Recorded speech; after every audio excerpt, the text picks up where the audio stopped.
Back on my YouTube channel कलाकारी artist. आपको पता ही कि हमारे चैनल के माध्यम से आपको टीजीटी, पीजीटी, केवीएस, एनवीएस चाहे डीएसएसबी हो, सभी आर्ट से रिलेटेड एग्ज़ाम्स की तैयारी कराई जाती है। तो आज के जो हमारे कलाकार रहेंगे वो रहेंगे राम किंकर बैच। ठीक है, ये एक फेमस मूर्तिकार है। ठीक है, इनको तो आप जानते ही हैं। ठीक है, इनके बारे में जितने भी आपके क्वेश्चंस इंपॉर्टेंट बन सकते हैं उनको हम देखेंगे। ठीक है, वीडियो के अंत तक ज़रूर बने रहिएगा। और आपने अगर हमारे चैनल को सब्सक्राइब नहीं किया है तो ज़रूर कर लीजिएगा। ठीक है, जिससे आपको नोटिफिकेशन भी मिल सके। ठीक है, और आपको वीडियो कैसा लगता है आप हमारे चैनल पर ज़रूर बताया करिए, जिससे हमको भी मोटिवेशन मिल सके कि आपको वीडियो पसंद आ रहा है या नहीं। ठीक है, तो आज के जो कलाकार हैं राम किंकर बैच, उनके बारे में हम देख लेते हैं। ठीक है, वीडियो के अंत तक जरूर बने रहिएगा, जिससे आप जानते हैं कि राम किंकर बैच एक ऐसे मूर्तिकार हैं जिनके बारे में हर एक एग्ज़ाम में ज़रूर पूछा जाता है। ठीक है, तो ध्यान रखिएगा। तो सबसे पहले तो इनके बारे में यही इंपॉर्टेंट है कि इनका जन्म कब और कहाँ हुआ है।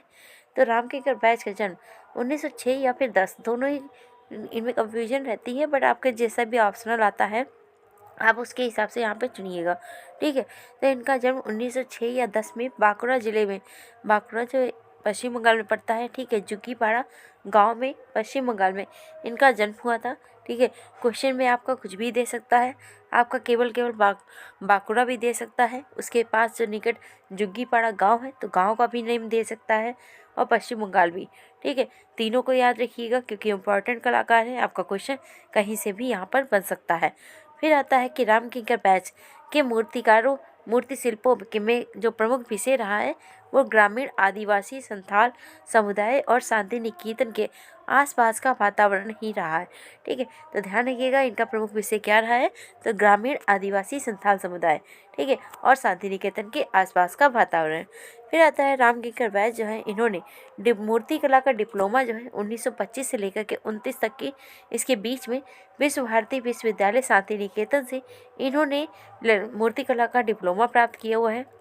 ठीक है, तो ध्यान रखिएगा, पूछा जा सकता है क्योंकि ये मूर्ति कला के लिए जाने ही जाते हैं। तो इन्होंने मूर्ति कला का डिप्लोमा कहाँ से लिया है, तो शांति निकेतन। फिर आता है कि इनकी कर्मस्थली कहाँ रही है, तो जो राम किंकर बैच है इनकी कर्मस्थली शांति निकेतन ही रही है। ठीक है, तो ध्यान रखिएगा कि शांति निकेतन के एक विख्यात मूर्तिकार हैं। ठीक है, फिर आता है कि भारत का प्रथम आधुनिक मूर्तिकार किसे कहा जाता है, तो आधुनिक मूर्तिकार जो रहेंगे आपके राम किंकर बैच हो जाएंगे। ठीक है, फिर नेक्स्ट क्वेश्चन इनसे पुटअप हो सकता है आपका कि राम किंकर बैच जो है इनके कला गुरु कौन रहे हैं, तो इनके जो कला गुरु रहे हैं वो है नंदलाल बोस, विनोद बिहारी मुखर्जी। आप जानते हैं कि नंदलाल बोस और विनोद बिहारी मुखर्जी ये दोनों ही शांति निकेतन से संबंधित हैं, तो इनके कला गुरु शांति निकेतन के यही रहेंगे। ठीक है, राम किंकर बैच की। फिर आता है कि राम किंकर बैच जो है मुख्यतः मूर्तिकार के साथ साथ चित्रकार के रूप में भी जाने जाते हैं। ठीक है, तो ध्यान रखिएगा, पूछा जा सकता है कि राम किंकर बैच जो है मूर्तिकार के रूप में तो जाने ही जाते हैं, बट और किस रूप में जाने जाते हैं, तो ये चित्रकार के रूप में जाने जाते हैं। ठीक है, फिर नेक्स्ट यहाँ से इनसे क्वेश्चन बन सकता है कि राम किंकर बैच जो है 1934 ईस्वी में शांति निकेतन जो है इसके कला भवन के मूर्ति कला विभाग के अध्यक्ष कब नियुक्त हुए थे, तो 1934 ईस्वी में। ठीक है, तो ध्यान रखिएगा शांति निकेतन के कला भवन के शांति निकेतन में ये अध्यक्ष पद पर भी इन्होंने कार्य किया हुआ है। फिर यहाँ पर ये भी क्वेश्चन यहाँ पे पूछा जा सकता है कि राम किंकर बैच जो है, ठीक है, इनको प्रथम भारतीय अभिव्यंजनावादी मूर्तिकार भी कहा जाता है। ठीक है, तो यहाँ से पूछा जा सकता है कि भारत का प्रथम कौन सा ऐसा मूर्तिकार है जिसे अभिव्यंजनावादी मूर्तिकार के रूप में जाना जाता है, तो ये आपके राम किंकर बैच हो जाएंगे। ठीक है, नेक्स्ट है कि राम किंकर बैच की मूर्ति कला का अंतिम उदाहरण कौन सा रहा है, तो ये रहा है दुर्गा शिल्प, जो कि दुर्गा प्रतिमा इन्होंने बनाई हुई है। ठीक है, इनकी मूर्ति कला का अंतिम उदाहरण है। ठीक है, नेक्स्ट आता है कि राम किंकर बैच एक ऐसे मूर्तिकार थे जिन्होंने सर्वप्रथम सीमेंट में कार्य किया हुआ था। ठीक है, तो ध्यान रखिएगा सीमेंट में कार्य करने वाले कौन से कलाकार हैं आपके राम किंकर बैच है, इनका प्रमुख माध्यम ही है जो सीमेंट और कंक्रीट कहा जाता है।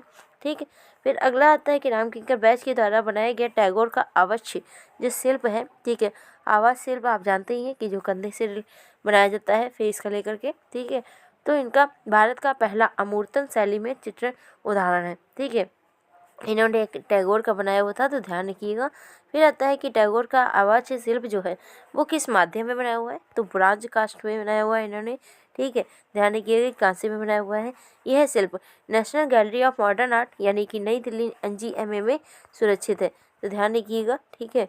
नेक्स्ट है कि रामकिंकर बैच को शांति निकेतन में किंकरदा के नाम से भी जाना जाता है, ठीक है। ध्यान रखिएगा, इनका शॉर्ट नेम क्या आ जाता है, किंकरदा। पूछा जा सकता है कि किंकरदा के नाम से कौन जाना जाता है, तो आपके रामकिंकर बैच रहेंगे, ठीक है। हर एक क्वेश्चन में ये इसलिए बता दे रही हूँ कि आपसे किस तरीके से पुटअप हो सकता है, ठीक है। क्वेश्चन कहीं से भी पूछा जा सकता है, बट उसको आपको जानना ज़रूरी है, ठीक है, कि उसके बारे में नॉलेज होगी तो आप कहीं से भी सॉल्व कर सकते हैं। फिर आता है कि रामकिंकर बैच जो है KG सुब्रमण्यम खेपा बाउल जो है, ठीक है, मेड मिस्टिंग नाम से पुकारते थे। तो ध्यान रखिएगा, रामकिंकर बैच को KG सुब्रमण्यम जो है क्या कहते थे, खेपा बाउल, ठीक है।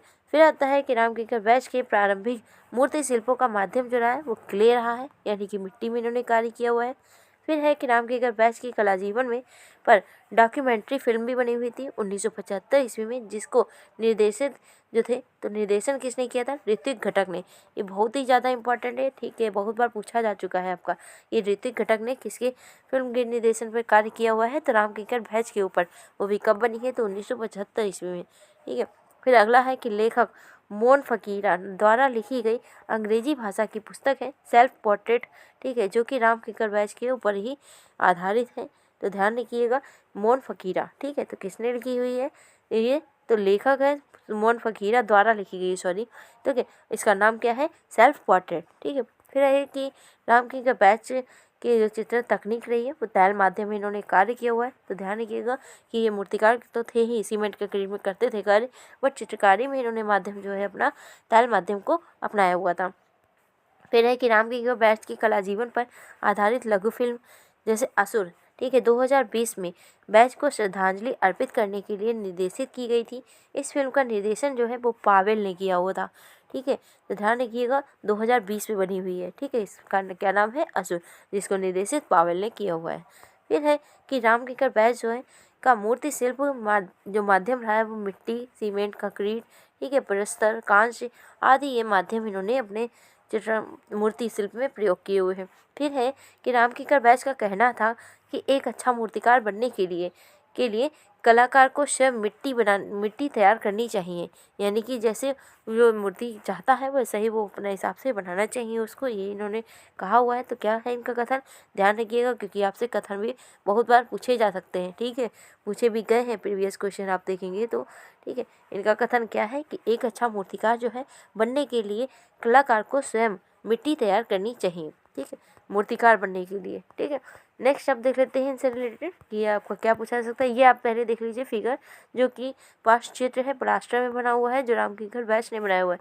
यूजीसी नेट में खास तौर पर चित्र देकर के पूछ लेता है कि पेंटिंग कहाँ बनी है, किसने बनाई है और कहाँ पर संरचित है, ठीक है। इसलिए पेंटिंग को देखना भी बहुत ज़रूरी होता है, ठीक है। अगला पॉइंट है रामकिंकर बैच से कि रामकिंकर बैच के प्रमुख जो मूर्ति शिल्प है, जैसे कि संथाल परिवार, जो 1938 ईस्वी में बना हुआ सीमेंट और कंक्रीट में, ठीक है। यह मूर्ति शिल्प जो है शांति निकेतन के खुले हुए आकाश में निर्मित है, ठीक है। इसकी ऊंचाई की बात करें तो 427 इसकी सेंटीमीटर इसकी ऊंचाई रही है, ठीक है। ये ध्यान रखिएगा, क्योंकि ऊंचाई भी पूछ लेगा आपका कि संथाल फैमिली की जो ऊंचाई बनी हुई है तो कितनी ऊंचाई है, तो 427, ठीक है। फिर है कि रामकिंकर बैच की अन्य मूर्ति शिल्प यक्षडी, जिसकी ऊंचाई है 24 फीट, ठीक है। ये पत्थर की बनी हुई है, जो कि रिजर्व बैंक ऑफ इंडिया नई दिल्ली में सुरक्षित है।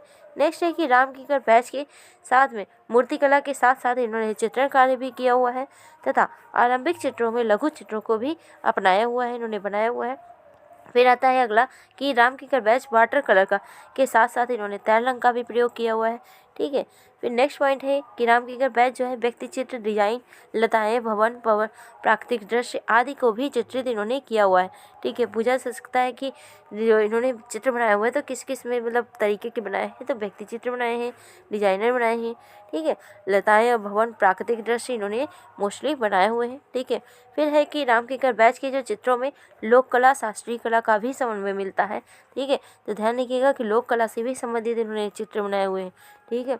फिर नेक्स्ट पॉइंट है कि रामकिंकर बैच के प्रमुख चित्रों में जैसे सुजाता है, कन्या और कुत्ता है, अनाज की ओसाई है, ये बहुत ही इंपॉर्टेंट चित्र है, ठीक है। इनको आप चाहे रट लीजिए, ठीक है, ध्यान रखिएगा, क्योंकि इंपॉर्टेंट है चित्र जो रामकिंकर बैच से पूछे ही जाते हैं।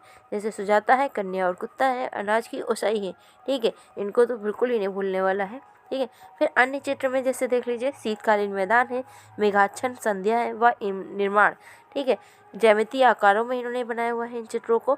राम किंकर बैच का जो चित्र है माँ बेटा है, कृष्ण जन्म घनवाद पर आधारित है। पूछा जा सकता है कि राम किंकर बैच के चित्र ऐसे कौन सा है जो घनवाद पर आधारित है, तो दोनों याद रखिएगा, माँ बेटा और कृष्ण जन्म, ठीक है। फिर आता है राम किंकर बैच जो है जल रंग में विनोद बिहारी मुखर्जी से मिलता जुलता है, यानी कि इनके जो चित्र हैं वो किससे मिलते जुलते हैं, विनोद बिहारी मुखर्जी से। फिर है कि 1979 में इन्होंने रविंद्र भारती विश्वविद्यालय से डीलिट की उपाधि प्राप्त की है, ठीक है। 1976 ईस्वी में ललित कला अकादमी जो है नई दिल्ली, वहाँ के ये फेलो चुने गए थे, तो ध्यान रखिएगा ललित कला अकादमी के फेलो कब चुने गए हैं, 1976 ईस्वी में। फिर है कि जो शांति निकेतन के देशिकोत्तम उपाधि होती है जो PhD की, तो वो भी इनको मिली हुई है, ठीक है। 1970 ईस्वी में इन्हें पद्म भूषण प्राप्त हुआ है, तो ये याद रखिएगा, बहुत इंपॉर्टेंट है कि पद्म भूषण इन्हें कब प्राप्त हुआ है, तो 1970 ईस्वी में। अब जो ये राम किंकर बैच है, इन्होंने छापा चित्र में भी कार्य किया हुआ है, ठीक है, छापाकार के भी रूप में ये जाने जाते हैं, ठीक है। तो इनके कुछ चित्र हैं, जैसे देख लीजिए एचिंग में बना हुआ धान की बुआई है, फसल की कटाई है, एचिंग में बना हुआ हल कर्षण है, एचिंग में बना हुआ कुत्ता, एचिंग में बनाया हुआ है। तो और इन्होंने मछली और जाल है, पक्षी शावक है जो लिनोकट में बनाया हुआ है, दिन का अंत है ड्राई पॉइंट में बनाया हुआ है, बिल्ली लिथोग्राफ में, सूर्यमुखी लिथोग्राफ में, बसंत लिथोग्राफ में और झंझावत लिथोग्राफ में। तो ध्यान रखिएगा झंझावत जो है ये एक बार पूछा भी जा चुका है, ठीक है। तो लिथोग्राफ में इन्होंने बनाया हुआ है। ध्यान रखिएगा कि इन्होंने छापाकल को भी अपनाया हुआ था, इन्होंने एचिंग में कार्य किया है, ड्राई पॉइंट में भी कार्य किया है और लिनोकट और लिथोग्राफ में, ठीक है। तो ये मत भूलिएगा कि ये मूर्तिकार भी रहे हैं, चित्रकार भी और छापाकार के भी रूप में इन्होंने कार्य किया है, ठीक है। चित्र अगर आपके पास ना हो तो आप ये नोट कर सकते हैं, ठीक है। और इनके कुछ मूर्ति शिल्प हैं, जैसे पहली तो आती है संथाल फैमिली, जो आप चित्र भी देख लीजिए, ये चित्र बना हुआ है, ठीक है। ये संथाल फैमिली 1938 ईस्वी में बनाई है, कला भवन शांति निकेतन में सुरक्षित है, ठीक है। इसके बारे में देख लीजिए कि संथाल फैमिली जो है ये 1938 में बनी है और शांति भवन मतलब कि यहाँ पर रखी हुई है, जिसकी ऊंचाई की बात करेंगे तो 427 रहेगी। मिल की पुकार है, ये भी इम्पोर्टेंट चित्र है, मूर्ति है जो इनकी 1956 में बनाई है, शांति निकेतन में सुरक्षित है और माध्यम क्या है इनका, सीमेंट और कंक्रीट। फिर है कि स्टेचू ऑफ बुद्धा जो कि इन्होंने सीमेंट में बनाया हुआ है, कला भवन शांति निकेतन में सुरक्षित है। फिर आता है कि रविंद्र भारती जो है, यहाँ पे रविन्द्रनाथ टैगोर का इन्होंने कांस्य में बना हुआ आवाज़ शिल्प बनाया हुआ जो कि 1948 ईस्वी में NGMA नई दिल्ली में सुरक्षित है, ठीक है। फिर अगला आता है यहाँ पर कि दोहरी दोपहरी की विश्रांति की श्रमिक जो है, विश्रांति में श्रमिक जो है किसान और मजदूर का जीवन है, इन्होंने ये भी मूर्ति शिल्प बनाया हुआ है। और जो जैसे है यक्षी इन्होंने ग्रेनाइट पत्थर में बनाया हुआ है 1966 में और आकार क्या है 24, जो कि रिजर्व बैंक ऑफ इंडिया नई दिल्ली में सुरक्षित है। नेक्स्ट 7 नंबर की आती है प्रतिमा इनकी गांधी जी की, ठीक है, गांधी जी की बनाई हुई है जो कि सीमेंट और कंक्रीट में 1968 ईस्वी में बनाई हुई है, जो कि 20 फीट भी है, जो कि कला भवन शांति निकेतन में सुरक्षित है। नेक्स्ट है गांधी प्रतिमा जो ब्रांच में बनाई हुई है, 1969 में बनाई है। फिर अगली है डांडी मार्च जो कि इन्होंने बनाई हुई है प्लास्टर में, ठीक है। तो ध्यान रखिएगा। फिर आती है लैंप स्टैंड भी बना हुआ है इनका, सारनाथ स्तंभ है, मदर एंड चाइल्ड है, हार्वेस्टर है। हार्वेस्टर तो आप जानते हैं कि अभी UGC नेट पे भी पूछा गया है हाल ही में, ठीक है। हार्वेस्टर जो सीमेंट और कंक्रीट में बनी है 1943 ईस्वी में, जो कि शांति निकेतन में सुरक्षित है। थ्रेसर है, ठीक है, थ्रेसर भी बहुत इंपॉर्टेंट है, आपके UGC नेट में पूछी जा चुकी है।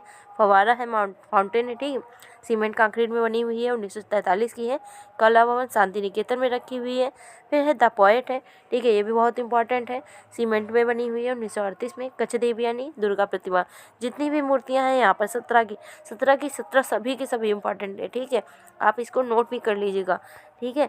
फिर आता है इनके कुछ चित्र हैं, जैसे चित्रकारी में जानते ही आपकी इन्होंने कार्य किया हुआ है, तो चित्र इनके जैसे विनोदनी है, जूट पर तैल माध्यम में इन्होंने कार्य किया हुआ है, NGMA में रखी है, 1948 की है। हॉर्स है, कागज़ पर जल रंग में बनी हुई, मुर्गा और मेज है, ठीक है, कागज पर जल रंग में बना हुआ है, गपशप है, ठीक है, हार्वेस्टर है, लड़की और कुत्ता है, घड़े के साथ में महिला और कागज़ पर बना हुआ है ये, ठीक है, जल रंग में। चिल्ड्रन ऑफ द सॉइल है जो कि कागज़ पर जल रंग में बना हुआ है, तो ये ध्यान रखिएगा, ठीक है। सभी के सभी यहाँ पे इंपॉर्टेंट पॉइंट जितने भी राम किंकर बैच से रिलेटेड थे सभी हमने यहाँ पे डिस्कस कर दिए हैं, ठीक है। आप इसको ध्यान से पूरा जरूर एक बार रिपीट करके आप देख लीजिएगा क्योंकि इंपॉर्टेंट है यहाँ से, ठीक है। तो वीडियो अगर अच्छा लगा है तो लाइक सब्सक्राइब करना ना भूलें, ठीक है। और अपने फ्रेंड्स के साथ में भी चैनल को हमारे सब्सक्राइब मतलब शेयर करिए, जिससे कि हमको भी मोटिवेशन मिल सके कि आप लोगों को वीडियो पसंद आ रहा है। ठीक है, थैंक्स फॉर वॉचिंग।